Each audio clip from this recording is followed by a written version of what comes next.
Hi everyone, स्वागत है एक बार फिर से आप सभी का फिक्स टारगेट 2.0 परिवार के एक और नई वीडियो में। मिथिला यूनिवर्सिटी से जितने भी स्टूडेंट 2023 में डिग्री पार्ट 2 का एग्जामिनेशंस दे रहे हैं और आज यानी कि 6 जुलाई को पहली सीटिंग में जिस स्टूडेंट का साइकोलॉजी सब्सिडरी पेपर का एग्जामिनेशंस था, तो आप लोग यहां से क्या कर सकते हैं, आज के इस वीडियो से आंसर की मैच कर सकते हैं जो कि 100% सही आंसर की होगा। आप हमें कॉमेंट करके जरूर बताइएगा कि आपका कितना क्वेश्चन सही है, कितना क्वेश्चन गलत है। देखिए, सेट सीरीज की अगर बात कर ले तो हमारे पास ये सेट सीरीज बी है, आपके पास ए हो सकता है, सी हो सकता है। अगर आपके पास ए और सी है तो आप वीडियो को पॉज कर करके क्वेश्चंस को मैच कर सकते हैं। इसके बाद अगर आपका बी सीरीज है तो आप डायरेक्टली मैच करते जाइए। चलिए फटाफट से हम लोग स्टार्ट करेंगे। एक बार फटाफट से सेशन को आप लोग शेयर कर दीजिए और एक बार लाइक कर दीजिए, अपने सभी दोस्तों को जरूर शेयर कर दीजिए ताकि सभी मैच कर सके। देखिए, क्वेश्चंस की तरफ बढ़ते हैं। क्वेश्चंस थोड़ा सा डिफिकल्ट घुमा फिरा कर पूछा गया था, लेकिन देखिए सबसे पहला क्वेश्चंस क्या कहता है, तो पहला क्वेश्चंस कहता है किसने श्रेष्ठता के भाव की प्रवृत्ति जो है इसकी अवधारणा को दिया था, तो यह एल्डर के द्वारा दिया गया था। आगे बढ़ेंगे, अगला क्वेश्चन देखिएगा क्या कहता है। तो अगला क्वेश्चन से आपका कि इदम पूरी तरह डैश होता है, तो इदम जो है पूरी तरह यह क्या होता है, एक अचेतन होता है। नेक्स्ट क्वेश्चन बढ़ेंगे, फटाफट से आप लोग मिलाते चलिए। अगला क्वेश्चन कहता है कि मन के गंत्यात्मक पहलू के अंतर्गत आता है, तो मन के गंत्यात्मक पहलू की अगर बात कर लिया जाए तो अहम भी आता है, इदम भी आता है, पर अहम भी आता है, यानी कि उपयुक्त में से सभी हो जाएगा। नेक्स्ट बढ़ेंगे, अगला क्वेश्चन देखना क्या कहता है। तो आपका अगला क्वेश्चन है कि अचेतन मन होता है, तो जो मन अचेतन होता है उसमें क्या होता है, तो मन का गहरा मन का सबसे गहरा भाग भी होता है वह। इसके बाद दमित इच्छाओं से भी भरा होता है। इसके बाद सामान्यतः लैंगिक और अलैंगिक इच्छाएं भी उसमें होती है। तो बात कर ले यहां पर सही आंसर इसका क्या हो जाएगा, उपयुक्त में से सभी।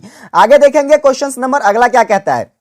तो आपका अगला क्वेश्चन है कि सामान्य व्यवहार का कारण क्या है, तो असामान्य व्यवहार का, तो बात करें असामान्य व्यवहार का तो यह जैविक कारण भी हो सकता है, मनोवैज्ञानिक और इसके बाद सामाजिक संस्कृति कारण भी हो सकता है। ऑप्शन नंबर डी इसका करेक्ट हो जाएगा। आगे बढ़ेंगे, क्वेश्चन देखिए क्या कहता है। तो अगला क्वेश्चन है कि व्यवहारवादी के लिए मानसिक बीमारी दोषपूर्ण डैश का परिणाम है, तो यह अधिगम का परिणाम है। किसका परिणाम है, मानसिक बीमारी जो है यह अधिगम का परिणाम है। नेक्स्ट बढ़ेंगे, अगला क्वेश्चन देखो क्या कहता है। अगला क्वेश्चन है कि ओडिपस कॉम्प्लेक्स डैश में पाया जाता है, तो बात करें ओडिपस कॉम्प्लेक्स की तो यह महिलाओं यानी कि लड़कियों में पाया जाता है। आगे देखेंगे क्वेश्चन क्या कहता है। तो अगला नंबर क्वेश्चन है आपका कि फ्रायड के स्वप्न सिद्धांत को डैश के रूप में जाना जाता है, तो बात करें फ्रायड के स्वप्न सिद्धांत को तो इसको किसके रूप में जाना जाता है, मनोविश्लेषणात्मक सिद्धांत के रूप में जाना जाता है। आगे बढ़िएगा, क्वेश्चंस देखेंगे नौमा क्या पूछा गया है। तो अगला क्वेश्चन है कि फ्रायड के अनुसार डैश मनुष्य का पिता है, तो बच्चे को फ्रायड के द्वारा जो है क्या माना गया है, मनुष्य का पिता माना गया है।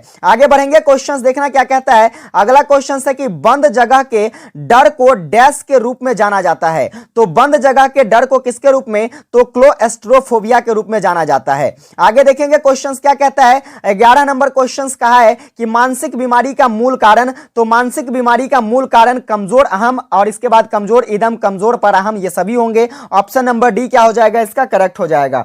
आगे बढ़िएगा, क्वेश्चन अगला क्या कहता है। देखो अगला नंबर क्वेश्चन कहता है आपका कि भयावह आवेगों, ठीक है, भयावह आवेगों के सचेत अवरोध को डैश कहा जाता है, तो यह क्या कहा जाता है, विस्थापन कहा जाता है। आगे बढ़ेंगे, क्वेश्चन अगला क्या कहता है। देखो अगला क्वेश्चन है आपका कि ओडिपस कॉम्प्लेक्स ननोवैज्ञानिक विकास के डैश अवस्था में होता है, तो बात करें ओडिपस कॉम्प्लेक्स की तो यह ननोवैज्ञानिक विकास के किसके अवस्था में होती है, तो यहां पर जो इसका सही आंसर हो जाएगा यह लिंग प्रधान हो जाएगा। ठीक है, आगे बढ़ेंगे, क्वेश्चन क्या कहता है। देखो अगला नंबर क्वेश्चन है आपका कि अहम डैश दिमाग में पूरी तरह से संचालित होता है, तो अहम जो है यह अचेतन दिमाग में यह पूरी तरीके से संचालित होता है। नेक्स्ट बढ़ेंगे, क्वेश्चन 15 देखिए क्या कहता है। अगला क्वेश्चन आपका है कि निम्नलिखित में से किसने अचेतन पर विस्तृत कार्य किया, तो फ्रायड के द्वारा, ठीक है, सिगमंड फ्रायड के द्वारा इस पर विस्तृत कार्य किया गया था। आगे बढ़ेंगे, क्वेश्चंस कहता है शौचालय प्रशिक्षण मनोवैज्ञानिक विकास की किस अवस्था में होती है, यानी कि शौचालय प्रशिक्षण जो है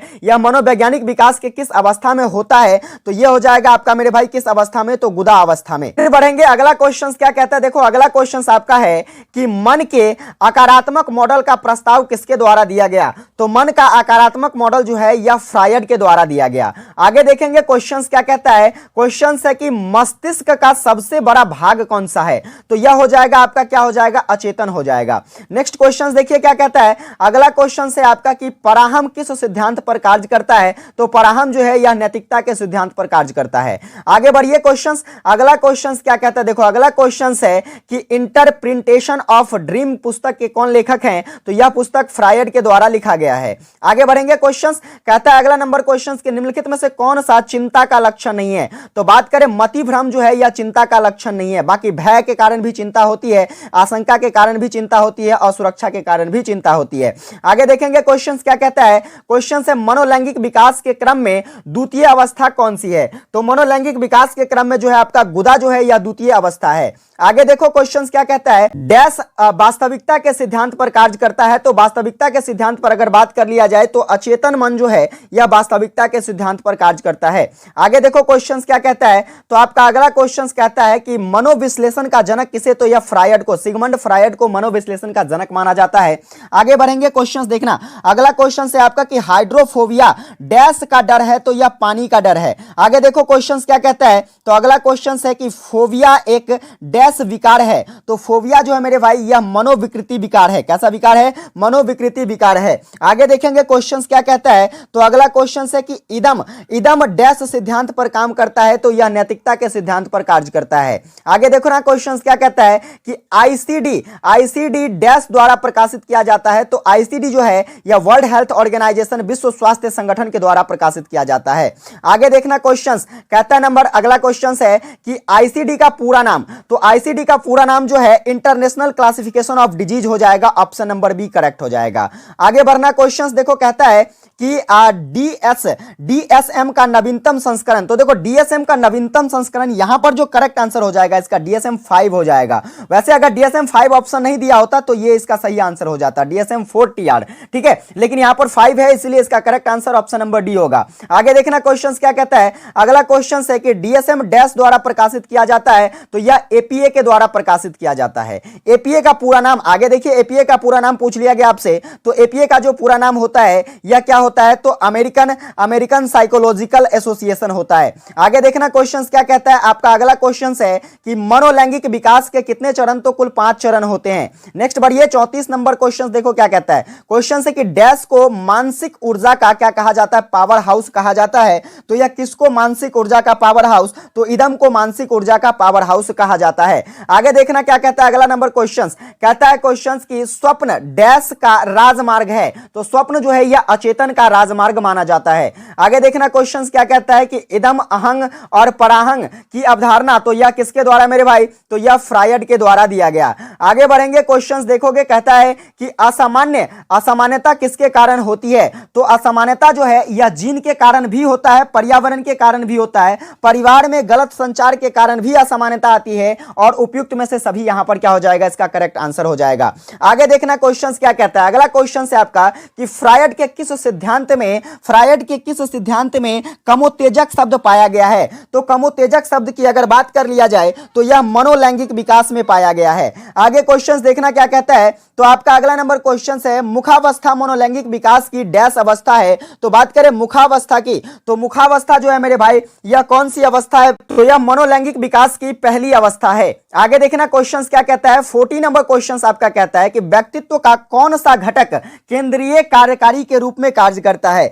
तो बात करें केंद्रीय कार्यकारी के रूप में तो इदम कार्य करता है। नेक्स्ट बढ़ेंगे क्वेश्चंस क्या कहता है, देखो अगला क्वेश्चन है आपका कि दिमाग का आईएस वर्ग रूपक किसके द्वारा दिया गया, तो बात करें आईएस वर्ग रूपक जो है यह सिगमंड फ्रायड के द्वारा दिया गया। आगे बढ़ेंगे क्वेश्चंस क्या कहता है, देखो अगला क्वेश्चन है कि फ्रायड के अनुसार मन के आकारात्मक पहलू का अंग क्या है, तो फ्रायड के अनुसार जो है मेरे भाई यह क्या हो जाएगा, इसका करेक्ट आंसर तो यह हो जाएगा इनमें से सभी। आगे देखना क्वेश्चंस क्या कहता है, तो अगला क्वेश्चन आपका कहता है कि उन्माद एक डैश विकार है, तो बात करें उन्माद की, तो उन्माद जो है मेरे भाई यहां पर इसका सही आंसर क्या हो जाएगा, इनमें से कोई नहीं हो जाएगा, क्योंकि देखिए उन्माद की अगर बात कर लिया जाए तो यह एक प्रकार से क्या है, तो मेंटल डिसऑर्डर है। क्या है, मेंटल डिसऑर्डर है, मेंटल इसके साथ साथ अगर कह लिया जाए तो बिहेवियर डिसऑर्डर है। तो यहां पर क्या हो जाएगा इसका सही आंसर, इनमें से कोई नहीं। आगे देखना क्वेश्चन क्या कहता है। अगला क्वेश्चन है आपका कि निम्नलिखित में से कौन सा एक मानसिक दुर्बलता का प्रकार है। तो मानसिक दुर्बलता का प्रकार मूर्ख भी है, जड़ भी है, मूड भी है, इनमें से सभी हो जाएगा। आगे बढ़ो क्वेश्चंस। अगला क्वेश्चंस कहता है निम्नलिखित में से क्या कहता है क्वेश्चंस देखना, निम्नलिखित में से किसे डिमेंशिया फ्राइकॉक्स के नाम से जाना जाता है। तो बात करें डिमेंशिया फ्राइकॉक्स के नाम से किसे जाना जाता है, तो सिंपली यहां पर इसका सही आंसर हो जाएगा मनोविदलता। आगे देखेंगे अगला क्वेश्चंस क्या कहता है। तो अगला नंबर क्वेश्चंस है आपका कि विरुचि चिकित्सा एक प्रकार का डैश है। तो बात करें विरुचि चिकित्सा की, तो यह एक प्रकार का व्यवहार चिकित्सा है। नेक्स्ट बढ़ेंगे क्वेश्चंस, देखो अगला क्या कहता है। अगला नंबर क्वेश्चन है कि इनमें कौन भीषिका विकृति के कारण है। तो भीषिका विकृति का अगर कारण यहां पर पूछा जाए तो यहां पर हो जाएगा इनमें से सभी। आगे देखना क्वेश्चंस क्या कहता है। तो 48 नंबर क्वेश्चन है कि किसने मॉडलिंग को व्यवहार परिमार्जन के एक चिकित्सा के रूप में विकसित किया है। तो यह किसके द्वारा, स्किनर के द्वारा किया गया है। आगे देखना क्वेश्चंस क्या कहता है। तो अगला क्वेश्चन है फ्लडिंग एक प्रकार का डैश है। तो फ्लडिंग जो है मेरे भाई यह क्या है, एक प्रकार का थेरेपी है। नेक्स्ट बढ़िए अगला क्वेश्चन क्या कहता है। तो आपका अगला क्वेश्चन है कि निम्नलिखित में से कौन सा चिंता विकार नहीं है। तो बात करें चिंता विकार की, तो सिंपली जो है यहां पर सही आंसर क्या हो जाएगा, मनोदशा विकार। आगे देखना क्वेश्चन क्या कहता है। तो आपका अगला 51 नंबर क्वेश्चन है कि लोगोथेरेपी किसने विकसित किया था। तो यह कार्ल रोजर्स के द्वारा जो है लोगोथेरेपी विकसित किया गया। आगे देखना क्वेश्चंस, अगला क्वेश्चन है आपका कि रोगी केंद्रित चिकित्सा डैश के द्वारा दी गई। तो रोगी केंद्रित चिकित्सा जो है यह अल्बर्ट एलिस के द्वारा दिया गया। आगे बढ़ेंगे क्वेश्चंस क्या कहता है। रैशनल इमोशन बिहेवियर थेरेपी का विकास किसने किया था। तो यह किसके द्वारा किया गया मेरे भाई, तो अल्बर्ट एलिस के द्वारा किया गया। आगे देखेंगे अगला नंबर क्वेश्चंस क्या कहता है। तो आपका अगला नंबर क्वेश्चन है कि संज्ञात्मक व्यवहार चिकित्सा विकसित करने का श्रेय जो है यह किसे जाता है। तो यह मेरे भाई क्या कहते हैं, आरोन बैक को जाता है। नेक्स्ट क्वेश्चन देखिए कहता है अगला नंबर क्वेश्चन आपका कि उपचार के लिए एक चिकित्सा के रूप में क्रमिक असंवेदीकरण का उपयोग डैश के इलाज के लिए किया जाता है। तो यह किसके इलाज के लिए, तो फोबिया के इलाज के लिए किया जाता है। आगे बढ़ेंगे क्वेश्चंस देखना क्या कहता है। तो आपका अगला नंबर क्वेश्चंस कहता है कि व्यक्ति चिकित्सा प्राविधि डैश ने विकसित किया। तो यह फ्रायड के द्वारा विकसित किया गया।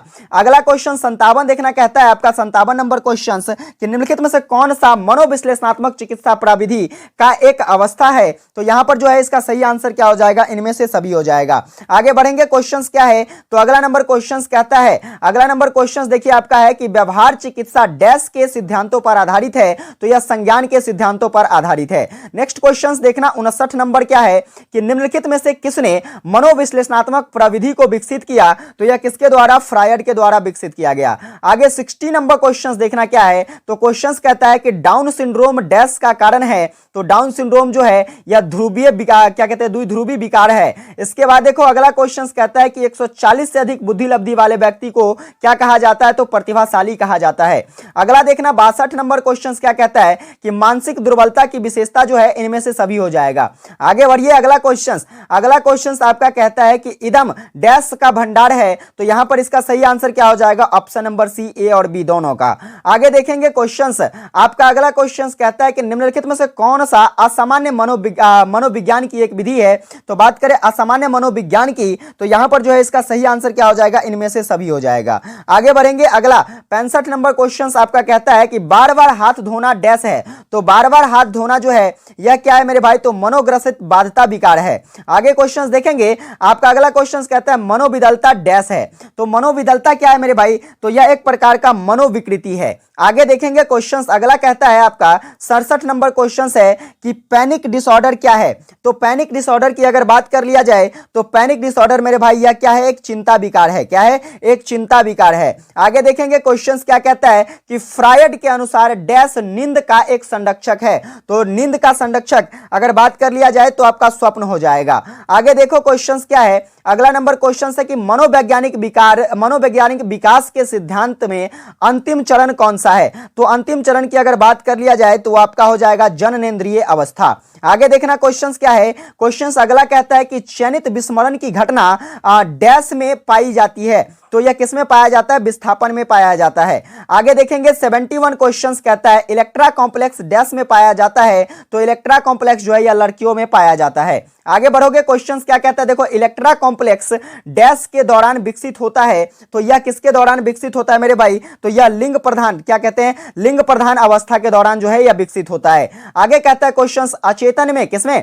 अचेतन में डैश पाया जाता है, तो अचेतन में बात करें तो क्या कहते हैं, पराहम पाया जाता है। आगे बढ़ेंगे क्वेश्चंस, अगला क्वेश्चंस कहता है कि निम्नलिखित में से कौन सा एक रक्षा तंत्र नहीं है? बात करें रक्षा तंत्र की, तो यहां पर इसका सही आंसर उदात्तीकरण हो जाएगा। और एक आखिरी क्वेश्चन आपसे पूछा गया था कि निम्नलिखित में से कौन दैनिक जीवन की एक भूल है? तो दैनिक जीवन की भूल अगर कह लिया जाए तो बोलने की भूल भी हो सकती है, इसके बाद क्या कहते हैं, दिवा स्वप्न भी हो सकता है, दिवा स्वप्न नहीं हो सकता है, यह दैनिक भूल नहीं हो सकता है। इसके बाद प्रतिगमन भी, यह दैनिक भूल नहीं हो सकता है। ऑप्शन नंबर ए क्या हो जाएगा? करेक्ट हो जाएगा। तो कुल मिलाकर 75 क्वेश्चंस का मैंने आपको 100% अपनी तरफ से सही आंसर की बता दिया। हो सकता है एक आध क्वेश्चन आपको ऐसा लगे कि हाँ आपको डाउट हो, तो आप उस पर कमेंट कर सकते हैं, मैं उस पर विचार करूंगा।